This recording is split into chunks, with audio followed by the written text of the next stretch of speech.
Hello, everyone, and happy Wednesday to you. You know, we've got the three largest ISPs in the U.S. being called to the carpet by Congress. What is the state of cloud native? We're heading into KubeCon.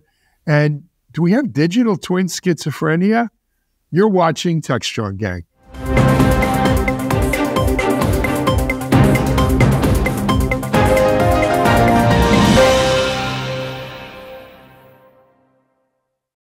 Hey everyone, good morning. It's Alan Shimel. Happy Wednesday to you. You're watching Techstrong Gang.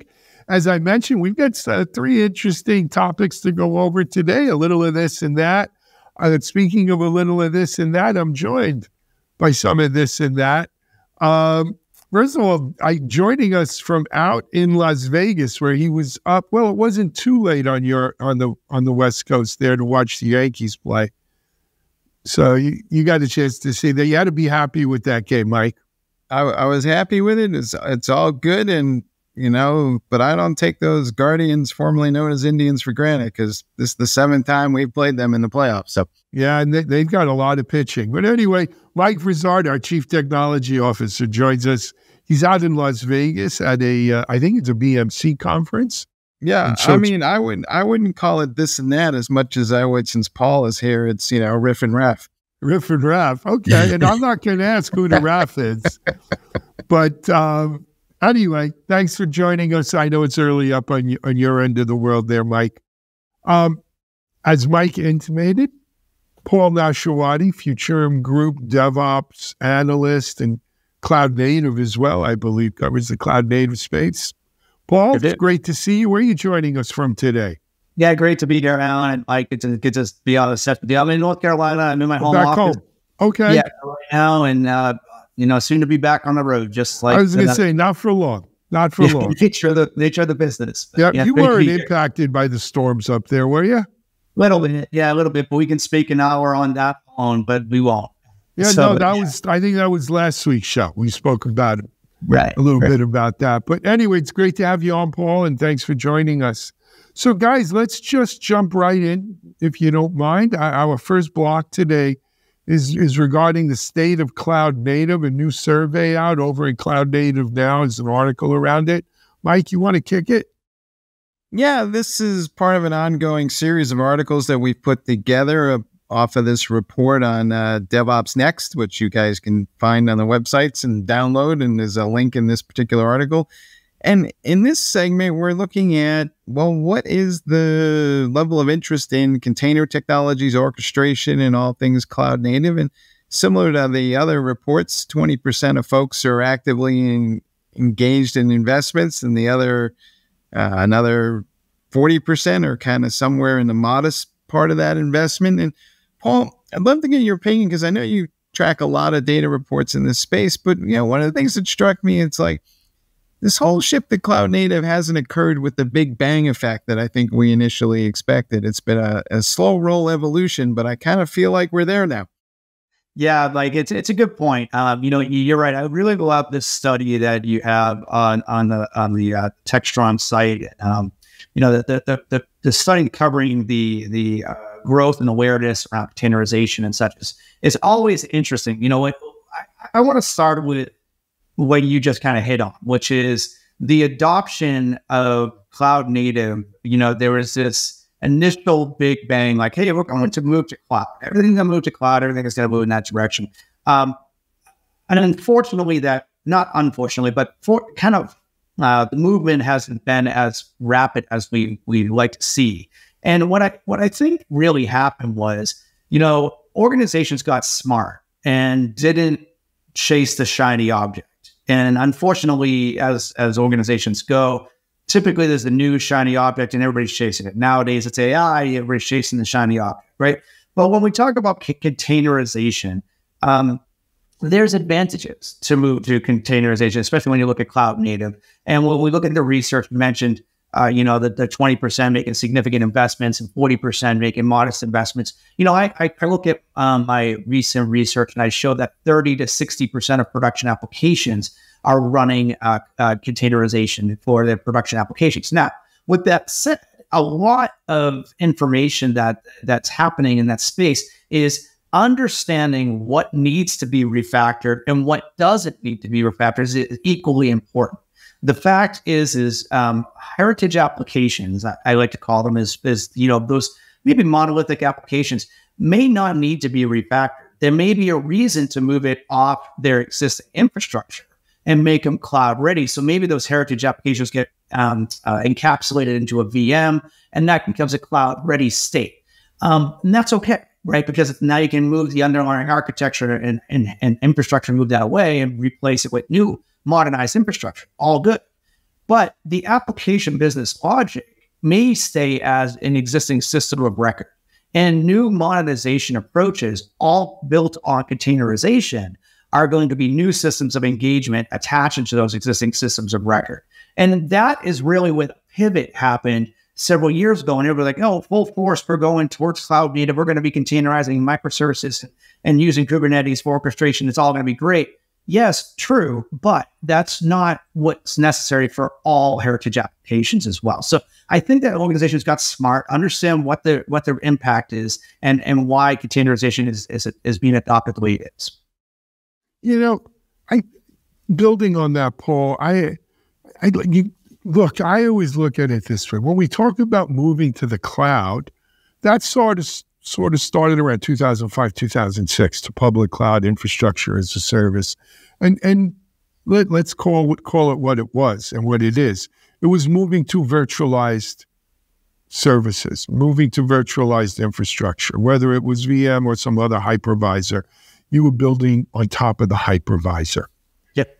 And no sooner had that started catching on, we started talking about moving from infrastructure as a service to platform as a service. Yes. And in platform as a service, you build from the on top of the OS, where from the hypervisor you built from the OS up. And platform as a service, for all intents and purposes, became cloud native, right? Your containers, your Kubernetes, and so forth. What was interesting to me was that while building on a hypervisor, right, building in VMs, achieved critical mass. Not all of that was moved into public cloud per se. A lot of it was at a private data center, and we call it private cloud, though that became passé. We don't talk about private cloud as much anymore. But, even stuff running in third-party data centers today run on hypervisors. The move to cloud native PaaS, platform as a service, really is what it is. Look, it's at 20%. You look at your classic crossing the chasm model, 15% are early adopters. The next 35% is that early mainstream. And I think that's clearly where we are now. That 40% number lines up real well with the early mainstream that are in some sort of, acquisition development mode with it. But I think it's important to remember what you said. And this was a lesson I learned early on in DevOps. Just because you can doesn't mean you should. Right. And there are some applications that work just fine in waterfall. You don't need to DevOps. You don't necessarily need them in a public cloud. And if you want to just wrap them in one container and do a lift and shift and pat yourself on the back and say you're a cloud native adopter, God bless you. It's not really what we're talking about, though. Yeah, I think I like where you were going in the Jeffrey Moore reference of, and I'm going to add another one in there, bridging the gap between your old and new. That's where the bridging the gap of the heritage architecture with the next generation comes into play. But you're absolutely right. Moving to the cloud was about encapsulation, that a virtualization environment, moving up into a cloud-ready state, right? And so it's into the cloud. Now, 25 years before I was in the vendor world and working in the big companies, and I was in the space of building, providing IaaS and PaaS and APaaS solutions for companies. So that's how we moved companies over. But there was a big push. The reason why a lot of people moved to the cloud was the promised land of cost optimization and burst capacity and all the good stuff, but also every 18 months, there was a refresh of the infrastructure, the underlying infrastructure. And that hardware, the underlying infrastructure, needed to change. And it was really difficult to pick, lift, and shift over to an old environment to a new environment. So encapsulating, moving to the cloud and having that portability back and forth became a real value. And actually what we see in our research is 20% of respondents view application portability to be critical, and 67% say it's very important to their organizations. And that's partially to the reason, like you've got private cloud or on-prem cloud to edge locations to different public clouds. I mean, moving applications and data around is basically operational efficiencies for developers, right? You can develop wherever environment you want to develop and then move those applications where you want them to be. So I agree with that. The next generation, that bridge in the gap piece, is let those applications, those heritage applications, live out their life cycle in an encapsulated state, but then build new applications in the front end. And we're seeing this with AI, right? New LLMs that kind of using those, we used to call them data lakes, and now they're LLMs, like that kind of thing. But basically, those systems of record eventually will migrate out, but let them sit where they are, and then build new systems of engagement for modernization. And that's really where the containerization is really taking off. I think what's happened here is that a debate between microservices and monoliths has been rendered moot. All I got to do now is, take a monolith, encapsulate it in a container, and then treat it like it's a big-ass microservice, right? It's got an API, but it's still a monolith. And then I've got a bunch of little microservices wrapped around it. And I'm not debating with myself over computer science architecture. I'm just trying to get the job done. I mean, Sorry, Alan. Functionally, that's right, Imani. But I will tell you, the one exception is security. You do want to modernize your heritage application to make sure it's secure. But I agree with you. Monolithic. I think that's what we used to call cloud washing. It's a lift and shift. And why are you doing that? Just to give yourself a medal that you're cloud native, or you need a chest to pin the medal on? I mean, what I need the flexibility of the resiliency of that microservices type architecture, so I can reroute calls when there's an issue and the app won't go down. And I also need what you're saying is so by putting it in a container, I could have multiple containers and sort of spread them around, if you will, with hot swappables. Right, or I can reroute an API. Let me ask you, why do you need a container for that? Why can't you just put it on different hypervisors all over and literally have like Snap 2 and swappables?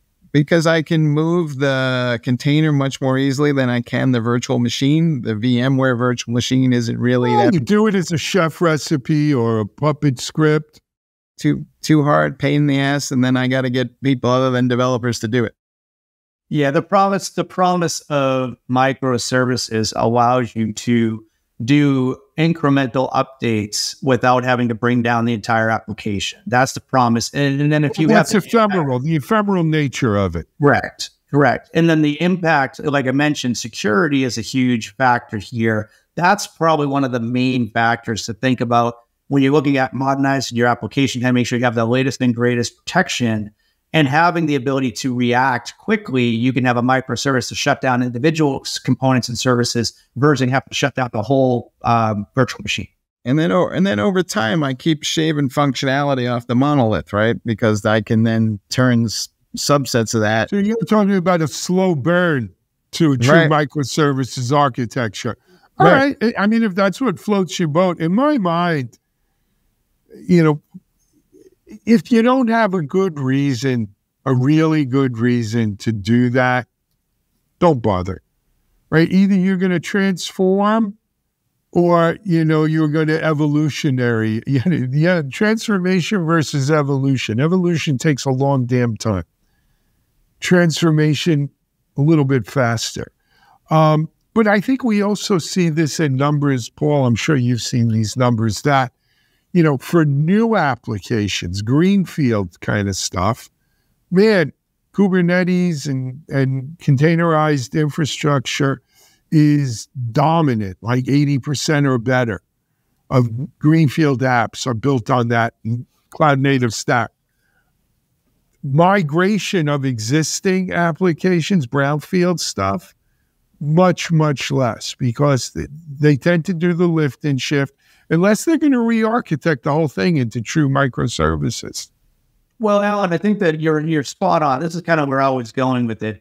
We're seeing there's two parts here, two parts to the response of what you're talking about. One is if you look at the refactoring effort, and after you, use your limited skill bench that you have in your organization, your limited resources, and your limited funds to refactor, only to get the same or even less performance by going to a microservice with a refactored application, that was a bad use of money and time. So I agree with that approach. You have to look at the application, see what the right approach is there. However, net new applications that are being developed are not being developed as monolithics. They're being developed in containerization, right? And what we're seeing is there's 2 to 3 times more applications being developed now, and just with the same or fewer resources than just 2 years ago. And so that's where we're seeing the incredible increase in application development. We're seeing that with the adoption of AI in production. We're seeing that with the just applications that are addressing, we are an instant gratification society. So we have to have those applications that are quickly responding to your needs. Otherwise, you're going to bounce and go someplace else, as we all know. How much time do you spend on an internet site before it's not responding to you? You move on, right? Right. It's the same thing with the applications. So all these applications that are being developed, all these net new applications are being developed as containerized applications. And frankly, when you look at it in the context of the CI/CD pipeline and the SDLC, incorporating automation and AI allows for those recipes, like you mentioned, chef recipes and such. You can add those recipes in and make rapid development of these applications very quickly, with using the tool sets and allowing. So that's where I think that containerization has an advantage for the development side. But again, I'd agree with everything you're saying on the refactor side. Don't do it unless you have a need to do it. Right. I would just point out one thing, and I think we all make this mistake time and time again, is we all get caught up in this, well, this is going to happen overnight and this is going to be super fast. And we're seeing the same thing with AI. The definition of wicked fast in the enterprise is 3 to 5 years. And that's where we are. Depends if you're in Boston or not. Right, because then you'd say it different. Right. But let me say one other thing, though, about the whole cloud native space. And when we talk about investment in cloud native and stuff like that, we really kind of laser focus in on Kubernetes and containers. KubeCon's coming up next month. I'm inundated with pitches already and projects graduating and all of this stuff. Let's not forget that the CNCF has, I think it's over 180 projects now.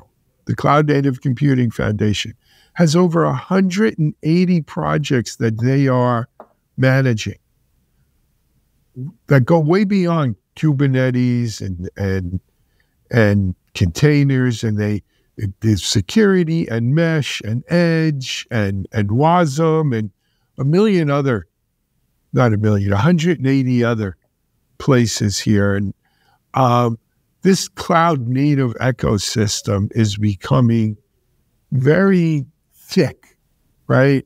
And in terms of all of these projects.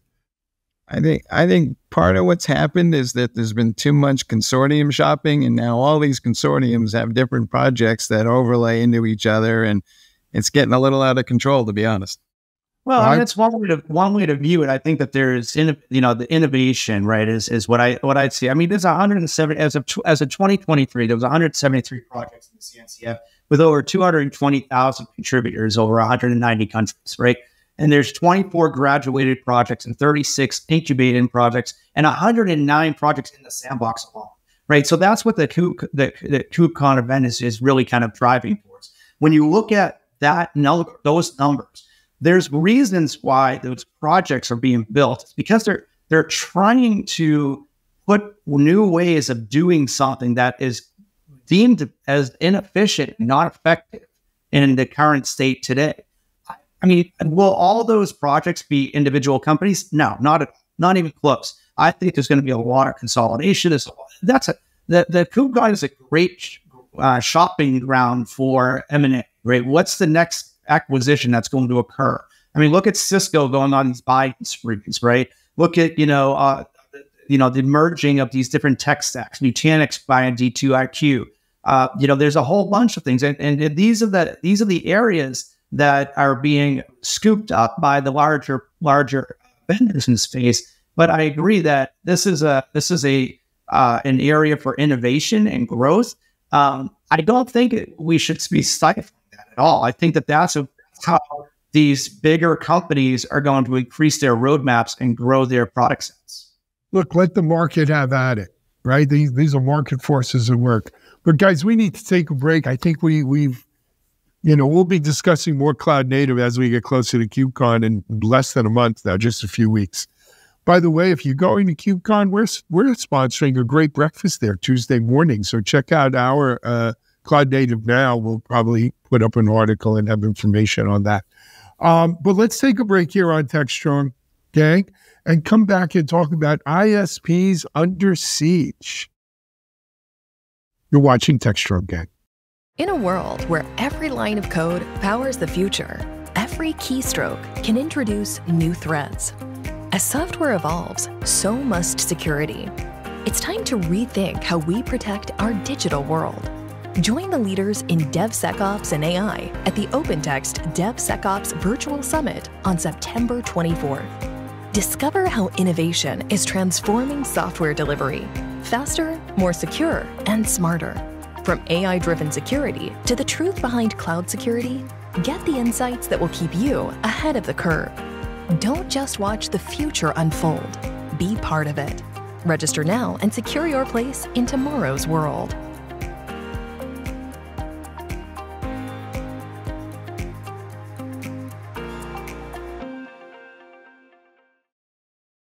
All right, folks, we're back. And as Alan said, yes, our ISPs are under siege. They've been discovering some malware that they think came from China.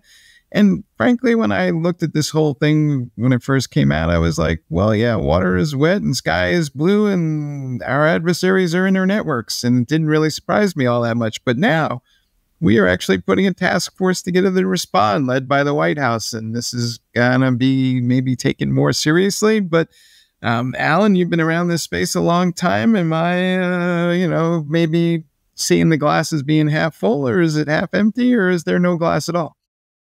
You know what? I have been in this space a long time, and long enough where I can actually talk about some of the things that I saw way back when. So there's two aspects to this, and if you read the article in Security Boulevard, you'll see them in there. Number one is Congress is pulling together a committee hearing. You probably smell the wood burning from all the thinking going on from where you are. And they're calling in basically AT&T, Verizon, and I think Lumen, three of the biggest ISPs in the U.S., who have all been victims of a hack by I forgot the name of the group, but it's a Chinese nation state front hacking group that's we've seen their work before. And the question is, why did they hack these ISPs?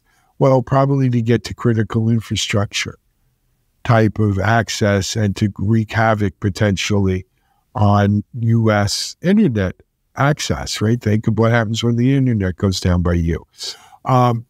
My question, of course, is what the heck are the people in Congress going to do about this? Are they even qualified to have this discussion?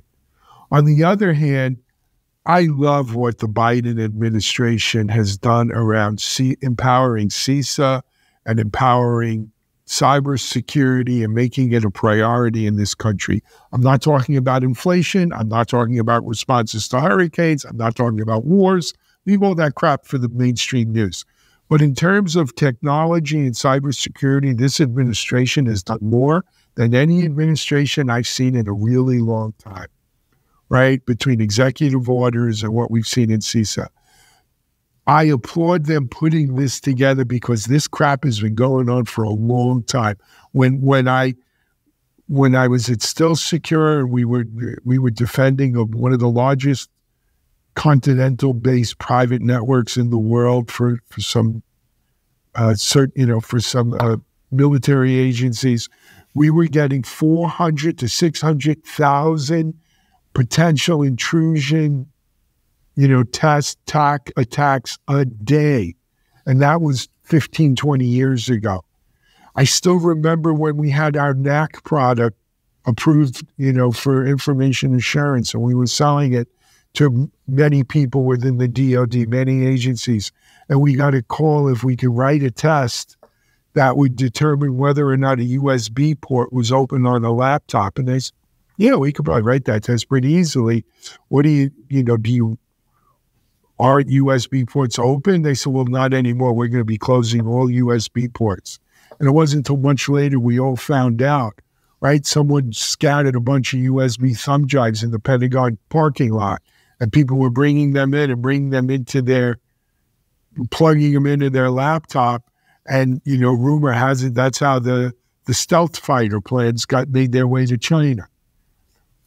China has had a concentrated effort to breach the U.S. systems, both government and industrial, for years. They did it with the Google. Remember back when they had Google and a bunch of the other major tech ventures? This is their MO. They have multiple nation-state-backed hacking groups that do this. Where North Korea does it for cash because they don't have money to feed their people, China does it for strategic advantages. And if we don't get smart about it and get wise to it and get tough about it, it's not going to stop, and it could be a potential catastrophe for us. So I applaud the government taking action. I don't think maybe the committee shines a light on it, so it helps us. But yeah, that's where I am. Yeah, Alan, I think good points. I mean, I was at an event last week at one of the major hyperscalers, and we were talking about policies and such. And I agree with you. I think that it's a good first step for the administration to put some rules and regulations and compliance in place. The problem that we all run into when you look at something like Salt Typhoon, right, and you look at what they're doing, they don't play by the same rules, right? And when you put in compliance and regulations for, we're all kind of rowing the boat the same direction. When you get a rogue nation that decides they're going to do whatever they want to do, where is the accountability? Where's the sanctions? Where's the things that kind of stop this from happening in the future? And I know we can kind of like play Monday morning quarterback and go, yeah, we saw this happen, so we can kind of make all these statements and say, but it's not as easy as that, right? And I think that it's definitely about something we were talking about earlier in the earlier segment. In order to protect, we have to look at things differently, right? And, we were talking about containerization in the last episode. And I know it's super tactical, but when we were talking about containerization in the last episode, we were talking about one of the reasons to move towards containers. And part of the reason to move to containers is security, is to reduce the attack surface, right? To reduce the number of ways in to get into these things. If you can do, I'm not saying that's the end all be all, but I'm just saying that there's ways to kind of do it. My concern about the administrations, the government administrations putting policies in place, they're not technologists, right? And they may have influence from certain individuals, but one of the things that we have to also understand from this consortium of people that are working in the space is who regulates the regulators. Right? Who understands what is it that we're doing and why that should be going in that direction. One interesting thought that came out of last week is to almost provide an open source type of way to influence policymaking. So if you have this tech stack that is a way to address the policies that are being put in place, to provide more of an open source community driven, these are the things that are vetted out, versus having 3 or 4 strategic, say, influencers or companies saying this is the way they should be going. There's less of a vested interest based on commercialization and more of a vested interest in protection. Just a thought. I don't think this is about policy. Hold on a second. There's plenty of examples out there where there is made in the USA malware being used to insert it into networks in other countries. And arguably, we give as good as we get. So how can you see it? There's no doubt about that. We're far from angels. I'm not saying that. We're the NSA and I can't talk about it, but they're as good as 8600 unit, right? Which we all hear about, over in the Middle East. But that being said, this ain't your grandpa's CISA. I'm telling you, when you go talk to the people in CISA today, they are not government bureaucrats. Go talk to Alan Friedman about SBOMs, right? Go talk to some of the folks that are in the trenches there, Josh Corman and some of these people. They are us. They are industry experts. And I don't think they're talking about policy. I think they're talking about how to respond here, right? And I think there's a multi-pronged approach. One is make it expensive for the Chinese to do it, right? Okay, you're going to start doing that? Fine. We really can't have Huawei equipment in this country anymore. All right? Hit them where it hurts. Number two, if we're all going to play by those rules, so be it, right? And turn the dragons loose. Number three,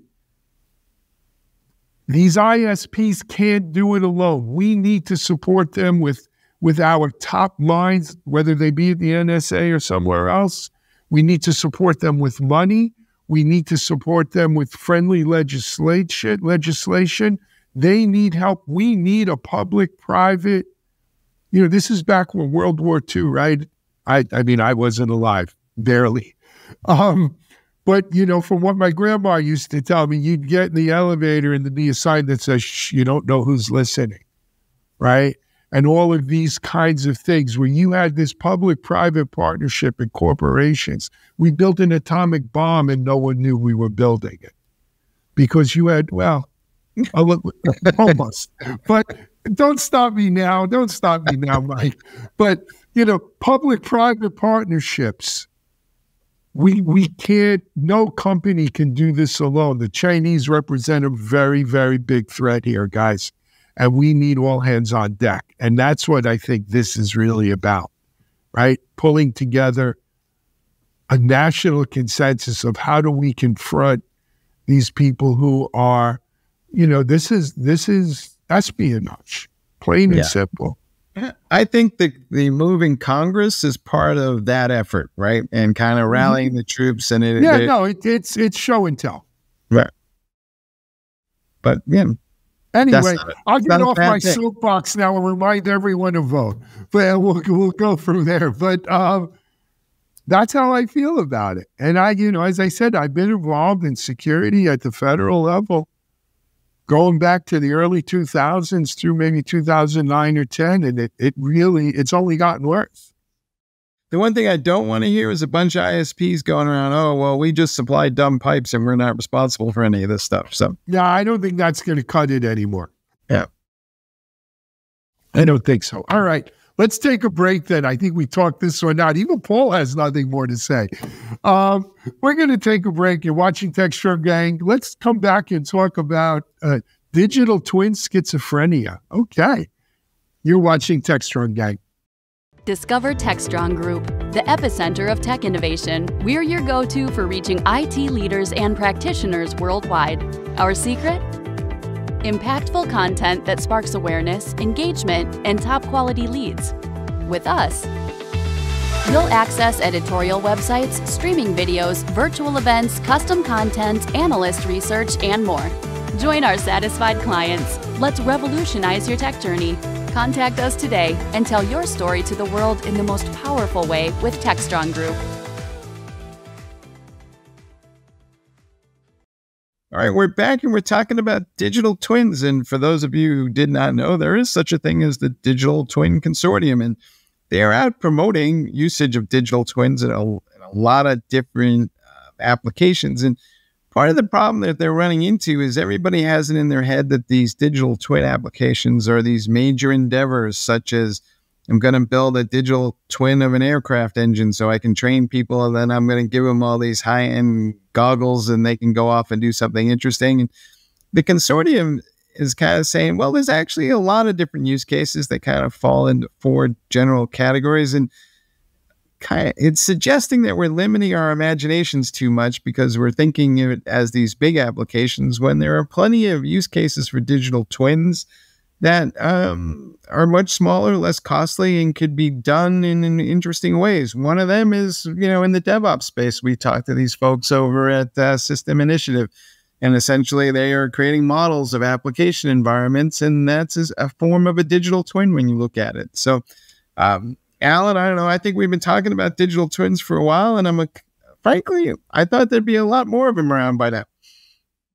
I don't think the lack of digital twins has anything to do because we don't have yet another consortium to remind us of something. I read this article, and I got to be honest with you. I said the Digital Twin Consortium, DTC. I mean, did they have to register as a lobbyist? I mean, what do we need the Digital Twin Consortium to tell us to use digital twins? If digital twin technology is so good, people will find a use for it. If I got to beg people or show people how to use it, it's not good enough. That's a reasonable argument. So, Paul, your thoughts on that? Why is it too hard to build these things from a developer perspective? Well, no, I think you need to take a step back and understand what the point and purpose is. When you look at digital twins, it's used across many industries, whether it's manufacturing, healthcare, automotive, construction. I mean, it's across all, but most, kind of to touch on your point, System Initiative, Adam Jacob and I had a conversation about, the digital twin and the product development and the virtual machine inspections, right? That there's a lot there that happens. And, one of the reasons that digital twins is basically a strong use case, especially in the DevOps space, is you can do predictive maintenance and advanced diagnostics of what's happening within the CI/CD pipeline. Right, you can decrease your time to market. You can streamline product development. There's a whole slew of reasons why you can do it, right? But you don't have to actually stand up another instantiation and resources and hardware and people to do the work. Like you said, you put on that virtual environment, you kind of figure out what's going on. You test something, see if it works, and then you put it into motion. I view digital twin the same way I view AI, which is an enabler towards an end result. I don't necessarily think that there needs to be a consortium or groups telling you to use it. I mean, it's the same thing with AI. I mean, maybe there's use cases that I'm not thinking about that maybe you need some type of compliance, regulation, and protection around. But I think at the end of the day, it is a tool in the toolbox in order to make your organization, your development environment, and your business effective in a way to do it that's more in that virtual world versus doing it with physical resources. So in my mind, I think it's a good thing. I think that people should be adopting it where appropriate, but use it for the tool that it is versus try to shoehorn it into something that's not. You know what, Mike? Didn't we already have digital twins in development and we called them test environments?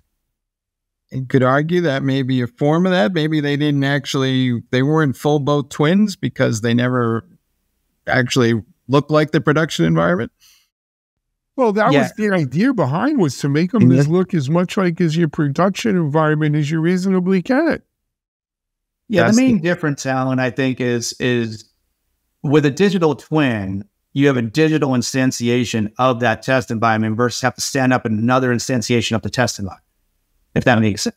So in theory, you can have a more cost-effective way to do the testing with a digital asset versus a physical asset. Okay. I think Alan has a valid point in this regard. Every vertical industry has its own consortium and manufacturing groups and this, that, and the other. And that's where this conversation should be had, because that's the use case for digital twins. So it may not, maybe the Digital Twin Consortium, has some sort of role in helping to do that. But I think it's a means to an end, right? The end has got to be, how does the automotive industry use digital twins? How does the airline industry use it? How does sports entertainment use it? And those are all conversations within those verticals. Yeah. Let me ask another question on that. or not another, I wanted to make another point, not necessarily a question. You know, reading the article, and it's up on Digital CXO in the notes here. Look, there's no doubt that we have, and maybe this is a good use for the consortium, we've tackled some really complex environments that we seek to digitize and use, whether it's weather simulations or construction projects or ocean flows, and some really, really cool things that we're seeking to make digital twins of. I've done a bunch of interviews on some of these larger projects, and they're worthy of digital twinning, right? And seeing how this comes out. I interviewed someone from Siemens a couple of weeks ago. They actually digitized the U.S. Olympic sail boats and the ocean around where the courts for the Olympics were going to be. And they, using digital twins, came up with some novel and maybe unconventional tactics that allowed the U.S. sailing team to win their first medal in 16 years or whatever, right? And they think this digital twinning model really helped. It was quite an undertaking by Siemens to do this, right? I think digital twins is a really great way of doing some of these simulations. Yeah. So, Alan, I think the other part that you're kind of touching on is the reason why a consortium would be, a valid place or a valid kind of approach is to take what you just described and make it repeatable for the ecosystem, right? Make it so basically having ways to amplify the use case of digital twins, where some organizations and vendors have done it successfully, to make that more of a blueprint or a workflow that you can use and repeat it in your own environment. So I agree with you. So Paul, Siemens and by the way, Siemens has a whole digital twin department, if you will. They put a lot of money into that. They will do it for you. They will, they have a ready-made program. I'm a capitalist. Why do we want to make it, this is not something I'd open source, for instance, right? Why go to Siemens and pay the money? I disagree. I think you should have both. I think if you, it's the same way about software development, same way about anything else. If you have the bench and the tech strength to do it, and you have the resources to do it, go for it, make it. But it should have some community that you can go to say, I'm having trouble developing this. Where can I learn more about this? But if you're not, as an organization or a vendor, whoever, if you're not looking at building it yourself, absolutely go to Siemens or like company and have them develop it for you. Why not? That's just, and as a service delivery partner to deliver your digital twin, that's a path to a faster resolution. Why not? Yeah. I think commercial or not commercial, we need to figure out a way to make this more accessible and bring down the cost of doing this, right? The fact that it requires Siemens to invest all that money limits the market, right? The total addressable market is confined to, people who are racing sailboats and F1 race cars and high-end engines. And I think that there's maybe other use cases that could be done in retail or hospitals where you can't spend that kind of money to really do this, but we need digital twins that do something compelling in that setting. But that's also the nature of technology in general, right? It may be expensive at first, but then it comes down market once it commoditizes. Faster, man. That's all. Yeah, but one of the other things about digital twins, it enables you to do things organizations were not able to do without a digital twin. For example, space exploration, drilling oil fields, life science and healthcare, medical, financial modeling. Right? You don't want to take, I'm going to just try this on the stock market and see what happens. No, you want a digital twin of it to see if you tried something and it worked, great. And if it worked, then you didn't do it in real life. If it didn't work, you don't want to try this. Like, you can't get to some of these things without some type of virtual environment in order to get you there, right? And I think that's where there's a lot of opportunity for it. That's where there's a lot of use cases that, whether or not you're going to invest, especially say you're revamping your manufacturing. You said automotive earlier. If you're looking at revamping your automotive environment and your manufacturing environment, are you looking to do that? And you're going to make a significant investment as a proof of concept? That's a lot of investment in the physical world. If you do that in the digital world, you can try it, see it, and then you have a test point to say, this is really where I'm at. And now we expect to see these results. So I think it's definitely use cases for it.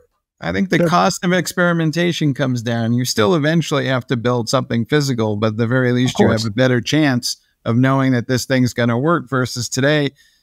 People are sinking millions, sometimes billions of dollars on the projects and on a theory. Well, but so that right there is the connection between when or what to build a digital twin versus, the real world. If the digital twin costs as much as the project itself or more, there's no sense doing it, right? So you've got to be able to build these at a cost factor where it's feasible to do that, so I could save money and be more efficient in this project.